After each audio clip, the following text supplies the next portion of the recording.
All right, everyone. My name is Rex from Magic Eden. Everyone enjoy last night's yard party. Woo! So today we're going to talk a very serious topic, open source. We are here because of open source. Raise your hand if you have ever interacted with any open protocols on Solana. A really simple hint, if you ever interact with any DeFi or NFT tradings, you're probably one of them. I see a lot of hands going up. So I am really a big fan of open source. 2 years ago, I was struggling really hard because I knew nothing about Solana programming. And it's like a dark forest. I stood there, eager yet unsure what to do, because I really, really want to build an NFT marketplace that brings the joy of NFT trading. And there's just a lot of concept to digest. Token accounts, processing instructions. And there emerged a beacon of light, a torchbearer. His name is Paul. Paul has this superpower of explaining the really complicated concept into digestible, relatable nuggets of information. I'm really happy that he wrote a blog, he open sourced the very first implementation of a very basic escrow program. As you can see from this chart here, it's just so complicated. Like even transferring from your NFT from token account A to token account B, it actually is quite a journey for create the instructions to do that. So I actually read this blog many times. I went through Paul's GitHub repo. And actually, it was a kind of privilege to see all the source code implementation. Then that became the foundation of the very first smart contract for Magic Eden's NFT marketplace. So thanks for Paul's contribution. So, and then I was wondering, hey, this is token, right? The token under the hood for the implementation of the escrow program. So what exactly is a token? And then I realized, hey, there's a really, really nice library called Solana Program Library. And then it's also open source, of course. And then if I need to understand what is a token, I can go to this SPL library to check it out. If I need to look at the early days of Solana domains, how do you implement the domain names, I can also go to SPL to check out the domain registry implementation. And also, if I need to understand, I don't know, how a freeze authority can actually interact with the transfer functionalities of a token, I can also go to SPL to check it out. I think the uniqueness of Solana Program Library is that it actually, you can think of like really similar to what STD, the standard library to C++. It's a very unique thing that you cannot find in many other chains like EVM. You have to rely on third-party libraries like OpenZeppelin, whereas on Solana, there's open source libraries that you can just trust, you can build on top of without any doubt. So another example of open source kind of implementation I really want to highlight is Metaplex open source programmable PNFT. And I think it's a miracle that the ecosystem just join forces and quickly extend the adoption of this new royalty enforcement so quickly that you can see a lot of marketplaces, a lot of trading protocols, long lending protocols, aligned super quickly within a few days of the initial launch, because we get to access the implementation, the code, before PNFT is public. In fact, Magic Eden is one of the really early days kind of like adopters. We get to access the feature branch of Metaplex PNFT, and we file so many kind of like security issues. So we work them together and then contributing to this great effort. And I think it's incredible because that's actually the Web3 ethos. Like you opening up your source code so that everyone can contribute and everyone can come together and form a really strong force for the adoption of Web3 technologies. I also want to highlight another example, is Anchor. I really want to thank Armani for creating this amazing libraries and framework, whatever you call it. I don't think it's just code. It's more like a mentor, like a guide towards the greater good of the whole Solana ecosystem. I would really want to compare it with maybe it's like a solidity of Solana, that you can actually write your Solana program in a really easy to digest, easy understandable way. And it's also, of course, it's open source. And then you get to learn all the details of how you can construct the constraints, and then you tie those constraints with all the security concerns, and they form this opinion that's super convenient for programs to tie those constraints together so that it's kind of security by default. But of course, you need to learn the gut chops. But I think Anchor did a great job elevating the security practice of many, many programs that's written in a security way.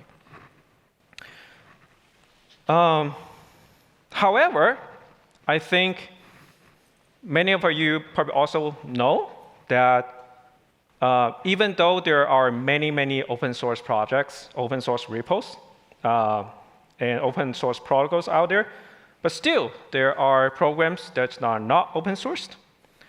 They're not, even though they're open source, they're not verified. And then also some of the open source protocols, they are not known to be open sourced.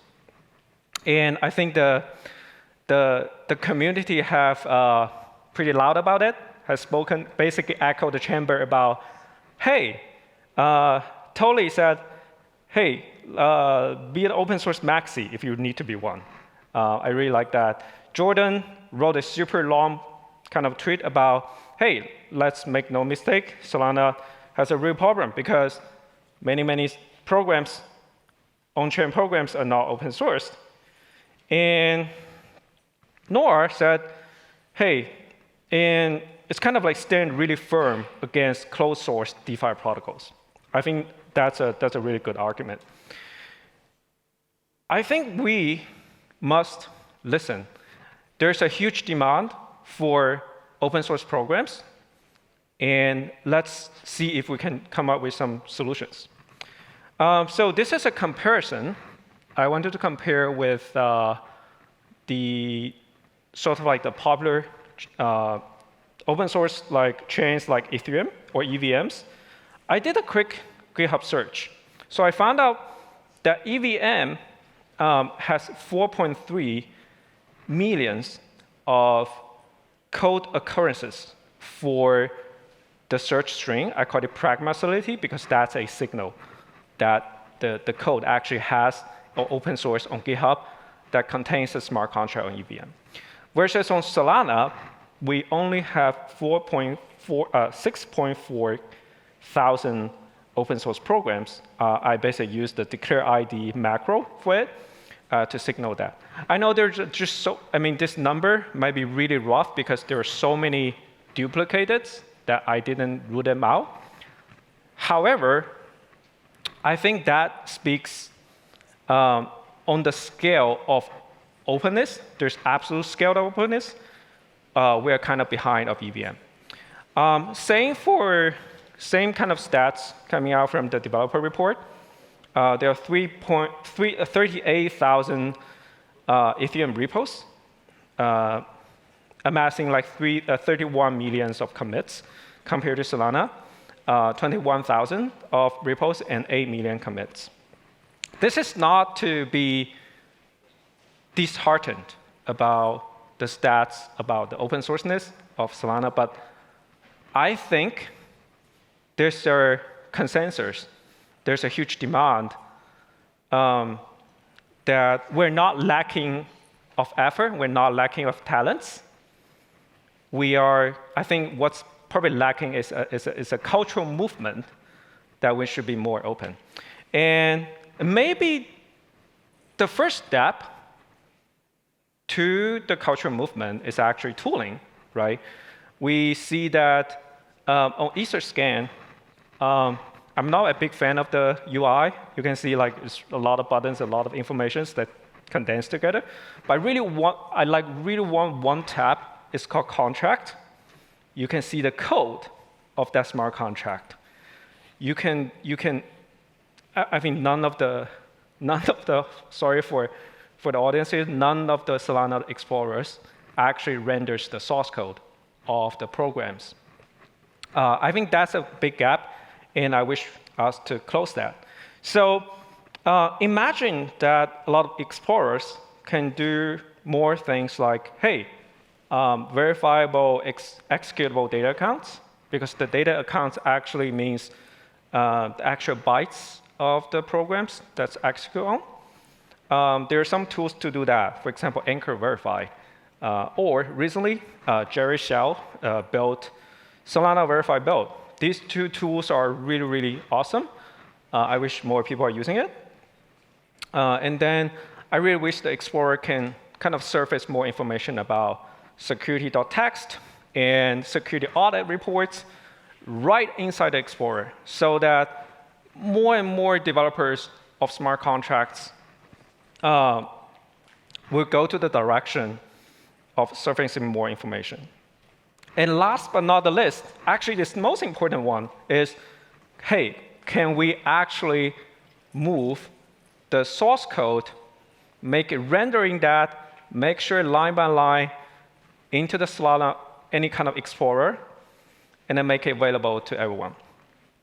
So that's basically my personal wish.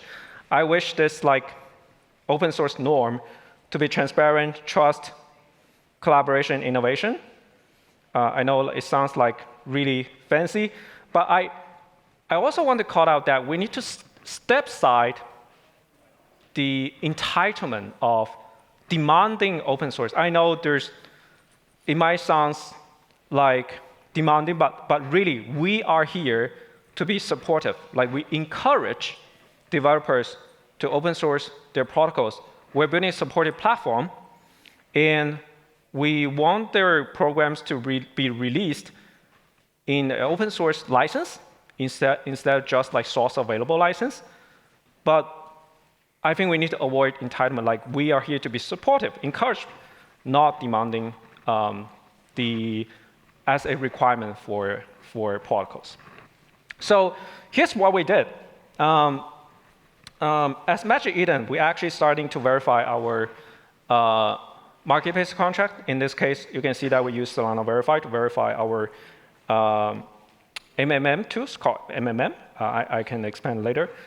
So this tool is actually really useful. I used the Solana Verifier build to build a verifiable open source code for Magic Eden's marketplace.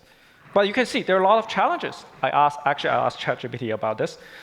It's because the build environment, it's so volatile that you have to contain and isolate the build environments into a Docker environment. And this is additional steps that other chains doesn't need to. And I think this additional friction probably contributed towards why verifiable build is so hard in Solana because you need to handle all kinds of dependencies and doing kind of like the Docker way instead of the native Solana way. Cool. So this is where I want to highlight the Magic Eden way to open source. Personally, I'm not a stranger to open source projects. I'm a creator of an open source project called Creators, Flagger, and I'm also a maintainer of Facebook AI's PyTorch in the past.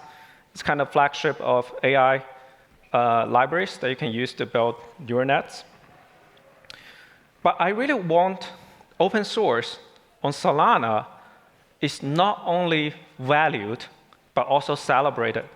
So we actually celebrated with our own way of doing open source. So Magic Eden, we created 2 years ago.